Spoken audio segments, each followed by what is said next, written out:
When my son asked for another $5,000 for medical bills, I said yes immediately. But when I saw him posting vacation photos from Venice the next day, I realized I wasn't helping my child. I was funding his lies. Before we start, don't forget to like this video, comment where you're watching from, and hit that subscribe button so you never miss a story like this.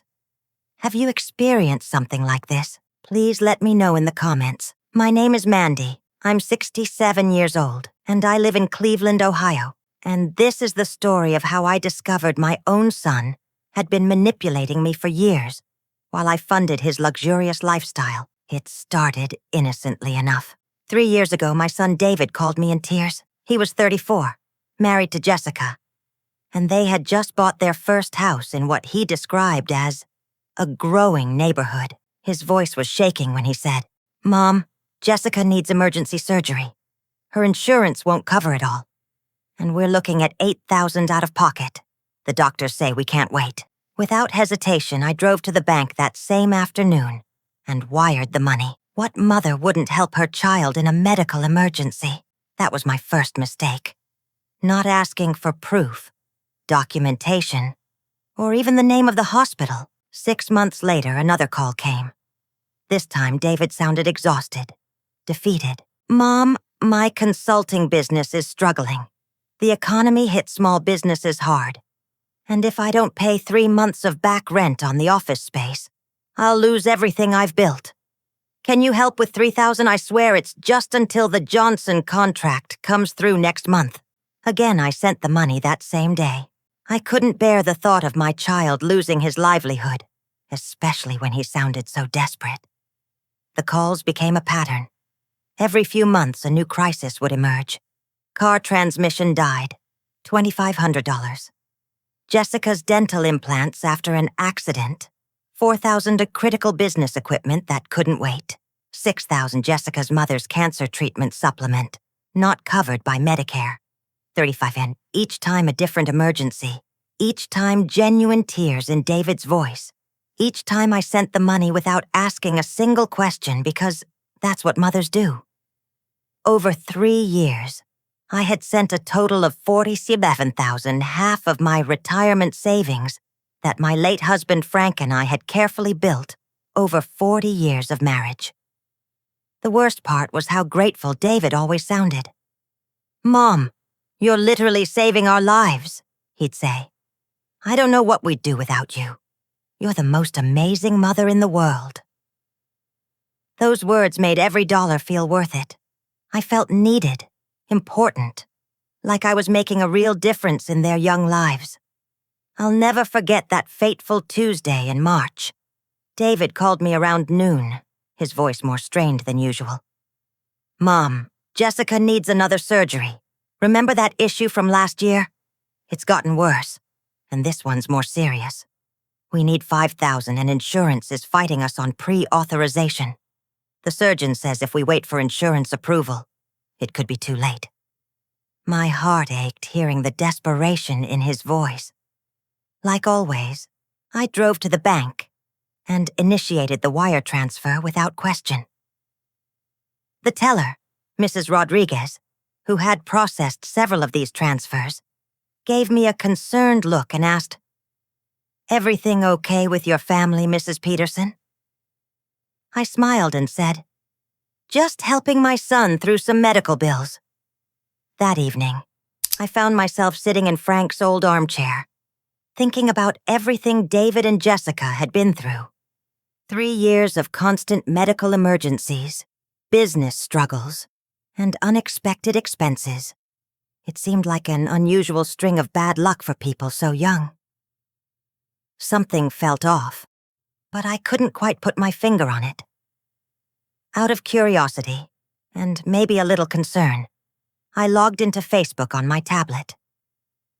I rarely used social media, but I wanted to see how Jessica was doing after her surgery. I navigated to David's profile, and what I saw there made my blood run cold. Photos from Venice, Italy, posted just hours after our phone call. David and Jessica kissing in a gondola, smiling at St. Mark's Square.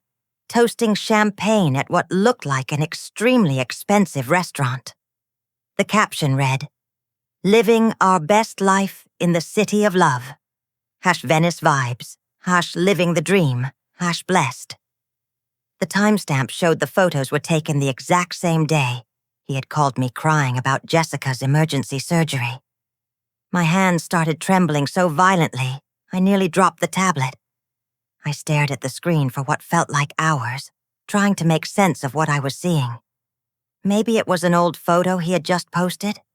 But no, the caption clearly indicated it was happening in real time. I clicked through it to Jessica's Instagram account.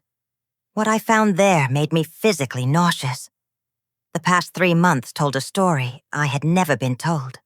Paris in December, Rome in January, Barcelona in February, and now Venice. In every single one of these trips had coincided with David's emergency calls to me. I spent the entire night scrolling through their social media accounts, taking screenshots, trying to piece together the timeline.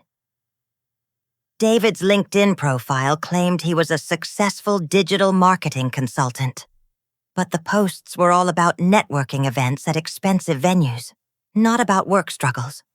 Jessica's posts showed shopping hauls from Gucci, Prada, and Louis Vuitton, items that cost more than many people's monthly salary. I couldn't sleep. I kept replaying every conversation, every tear-filled phone call. Every time David had said, "This is the last time I'll ever ask." The more I thought about it, the more I realized how carefully orchestrated everything had been. He always called when I was alone, never when I might have company who could overhear. He always had just enough detail to make the emergencies sound real, but never so much that I might want to verify anything. The next morning, with shaking hands, I called Bradley and Associates, a private investigation firm I found online. Detective Sarah Martinez agreed to meet with me that afternoon. When I showed her the social media evidence and explained the 3-year pattern of financial requests, she nodded grimly and said, "Mrs. Peterson, I see cases like this more often than you'd think. Let me dig deeper." The results came back a week later, and they shattered whatever remained of my heart. Detective Martinez had compiled a comprehensive report that revealed the extent of David's deception. David wasn't married to Jessica. They had never been legally married, though they had been living together for 4 years. The house he claimed they had bought together was actually a rental property in Jessica's name only. David hadn't held a steady job in over 2 years. His consulting business consisted of a website he had never updated and business cards he had never used. But the worst part was this. Detective Martinez had accessed their WhatsApp messages through a contact who knew Jessica. In one conversation from just last week, Jessica had written to David, "Did the old lady send money again?" David had responded with laughing emojis. "Yes. Enough for Venice, and then some. I'm thinking we should plan something bigger for next month. Maybe tell her about a fake car accident? The medical stuff always works." The old lady. They called me the old lady. My own son referred to me as the old lady to his girlfriend. In another message thread, Jessica wrote, "Your mom is so gullible. Does she never ask for proof of anything?" David replied, "Never. She's too emotional.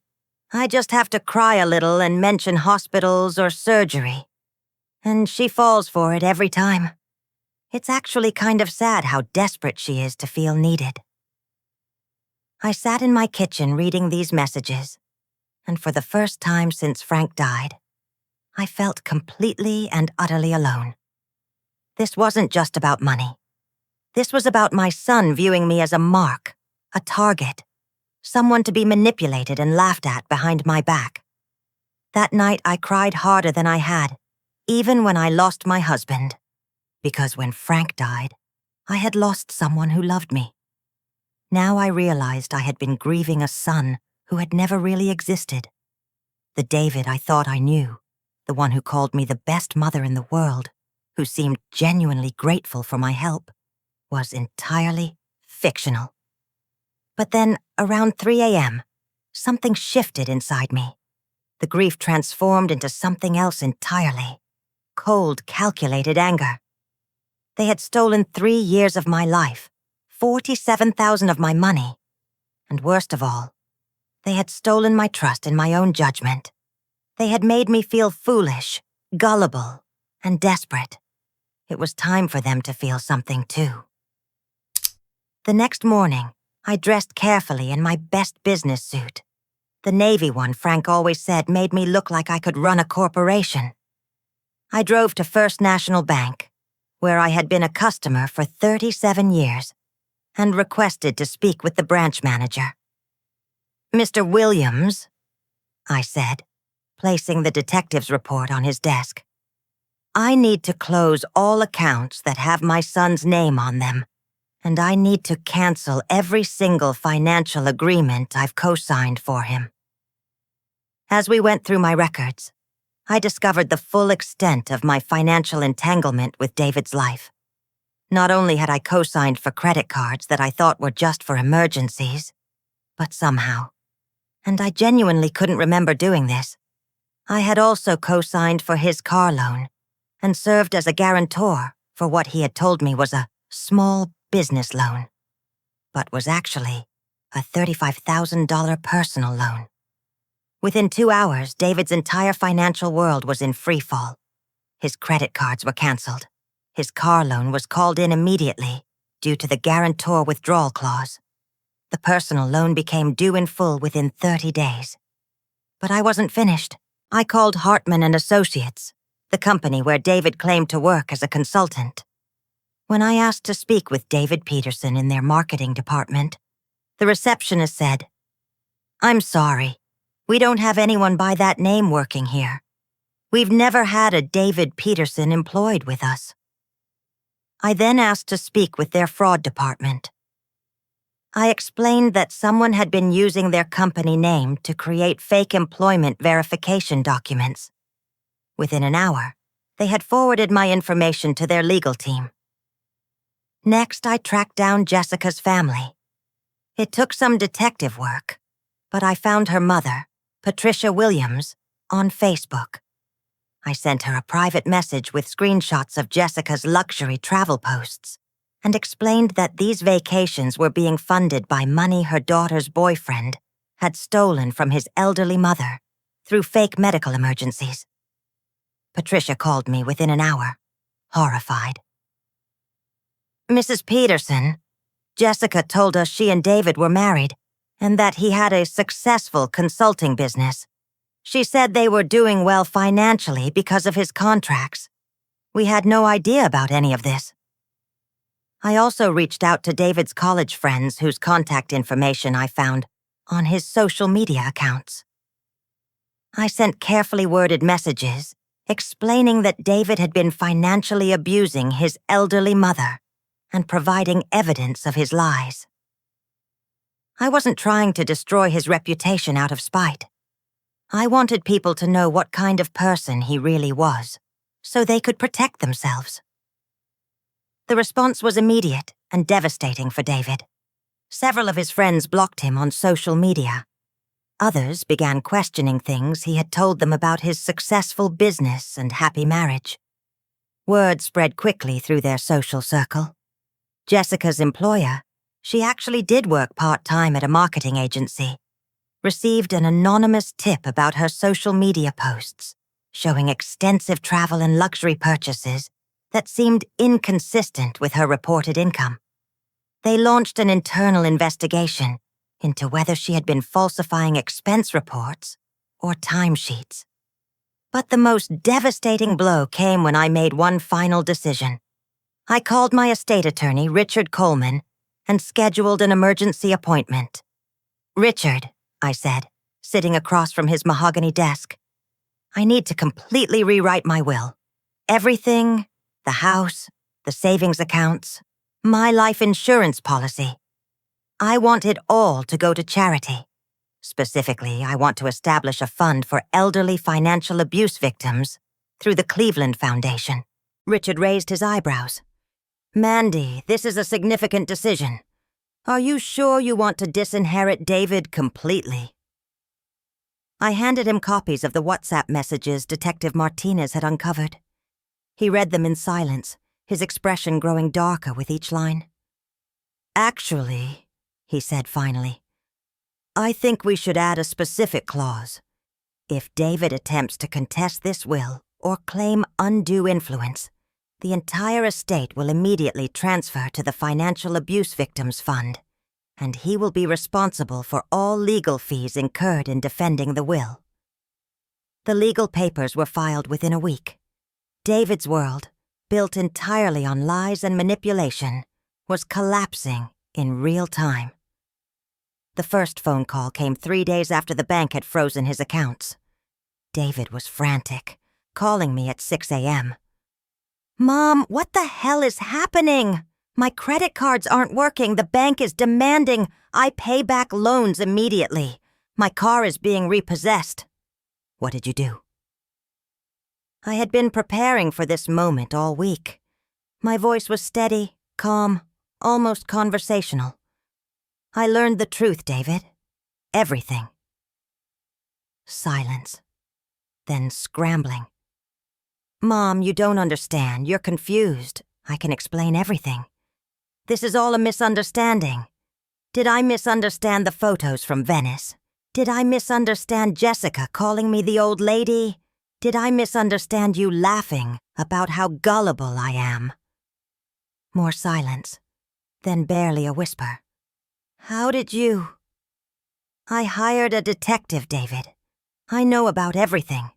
The fake marriage, the non-existent job, the rental house you claimed you bought, every single lie you've told me for 3 years. I could hear him starting to cry. Mom, please, I can change. I was desperate. I made mistakes. But I love you. You're my mother. No, David.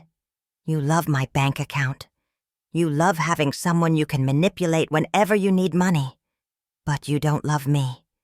If you loved me, you wouldn't have spent 3 years calling me gullible behind my back. Please, Mom. The house is going into foreclosure. Jessica left me. I have nowhere to go. You should have thought about that before you decided to treat your mother like an ATM machine. I'll pay you back every penny, I swear. Just help me one more time.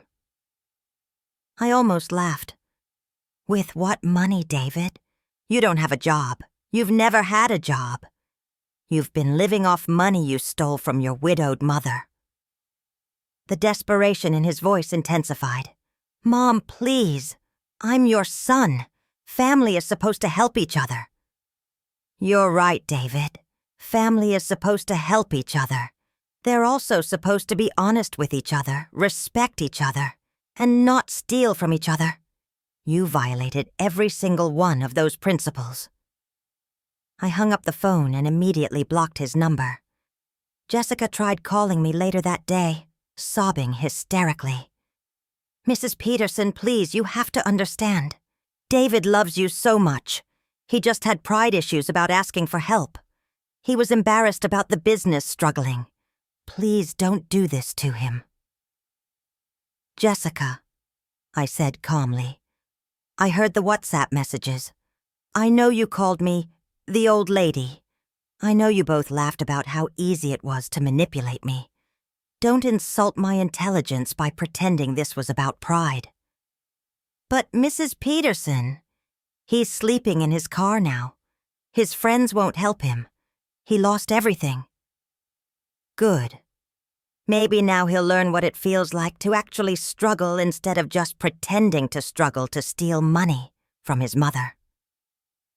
I hung up on her, too. Over the following weeks, I heard updates through mutual acquaintances. David had been forced to take a job at a fast food restaurant, his first real job in years. Jessica had moved back in with her parents, who were horrified to learn about her role in the scam. The rental house had been foreclosed on, and David was couch surfing with whatever friends hadn't completely cut him off. 6 months later, David made one final attempt to contact me. He sent a letter to my house, handwritten, 10 pages long. In it, he admitted to everything, claimed he had been seeing a therapist, said he understood why I had cut him off, and begged for one more chance to prove he had changed.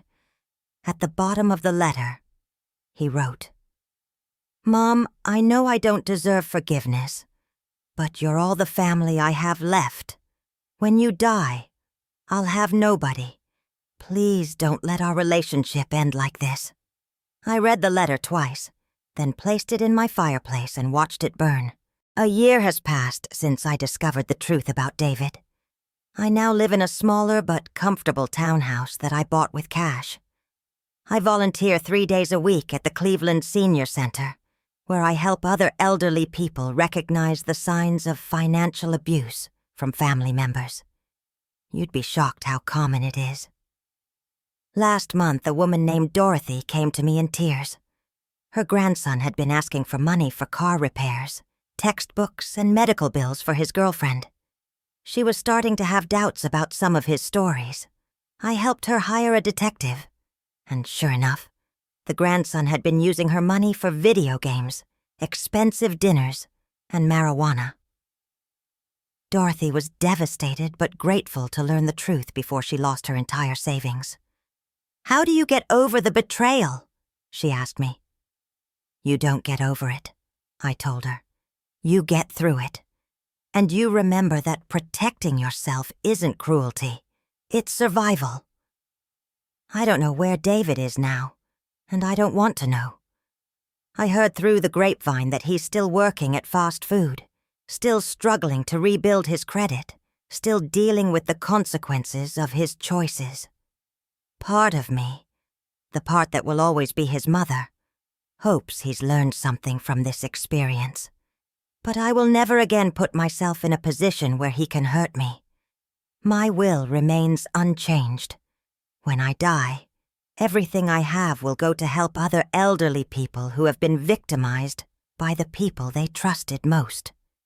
It's a legacy I can be proud of. Unlike the legacy of lies and manipulation David tried to build on my back. Am I sad that I lost my son? Every single day. But am I sorry I stopped the cycle of abuse? Never. Because I learned something important. Love without boundaries isn't love. It's enabling. And sometimes the most loving thing you can do for someone is to let them face the consequences of their choices, even if it breaks your heart to watch. That's the end of my story. If you've experienced something similar, please share in the comments. You're not alone, and it's not your fault. And remember to subscribe for more stories like this. Sometimes the most important lessons come from the hardest experiences.